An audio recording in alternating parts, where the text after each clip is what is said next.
बता रहे थे कि किस तरह लाहौर की NA 124 में भी हमारे मुख्तलिफ नुमाइंदगान मौजूद हैं। वोटर्स अपना हक राय दही इस्तेमाल कर रहे हैं और तकरीबन 12 करोड़ से 85 लाख जो है वोटर्स अपना हक राय दही इस हवाले से इस्तेमाल भी कर रहे हैं। इंतखाबात 2024 हैं, पोलिंग का अमल इस वक्त जारी है। इंतखाबात 2024 के लिए पोलिंग का अमल जारी है। लाहौर में 14 कौमी असम्बली और 30 सूबाई असम्बली की नशिस्तों पर पोलिंग होली है। 67 लाख से ज्यादा वोटर्स अपना हक राय दही इस्तेमाल करेंगे। इसी हवाले से मजीद जानते हैं लाहौर में मौजूद अपने नुमाइंदे असद शाह से जो NA 124 में मौजूद है। असद बताएगा कैसा टर्नआउट देख रहे हैं?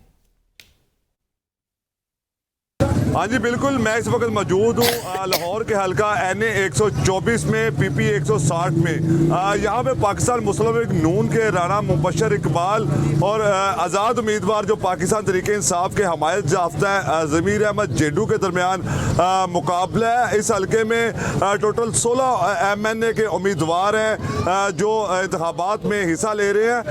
3,16,000 से ज़ायद वोटर जो है अपना हक राय इस्तेमाल करेंगे। इस हल्के में मर्द वोटर की तादाद जो है वो 1,61,000 से जायद है और ख़वातीन वोटर्स की तादाद जो है वो 1,40,000 के करीब है। इस हल्के में मुस्लिम लीग नून के राना मुबशर इकबाल पहले भी MNA रह चुके हैं और मलक असद अली खोखर जो है वो PP 160 से इंतखाबात में जो हिस्सा ले रहे हैं मुस्लिम लीग नून से।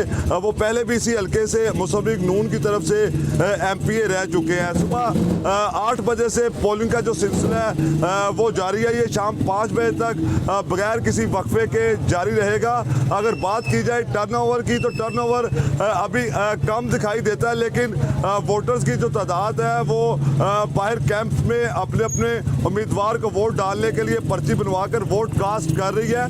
सिक्योरिटी के हवाले से आपको बताता चलूँ तो सिक्योरिटी के बेहतरीन इंतजाम किए गए हैं। लाहौर पुलिस की जो है वो चाको चबंद दस्ते पोलिंग स्टेशन के बाहर मौजूद है। 32,000 से जायद CCTV फुटेज कैमरास जो है वो नस्ब किए गए हैं ताकि तमाम इलेक्शन के मराहल की नज़र रखी जा सके। कमिश्नर ऑफिस और सेफ सिटी में इन कैमरास की जो मॉनिटरिंग की जा रही है। जो हसास पोलिंग स्टेशन है वहाँ पर जो है वो आर्मी के जवान भी तैनात किए गए हैं। लाहौर के हल्का NA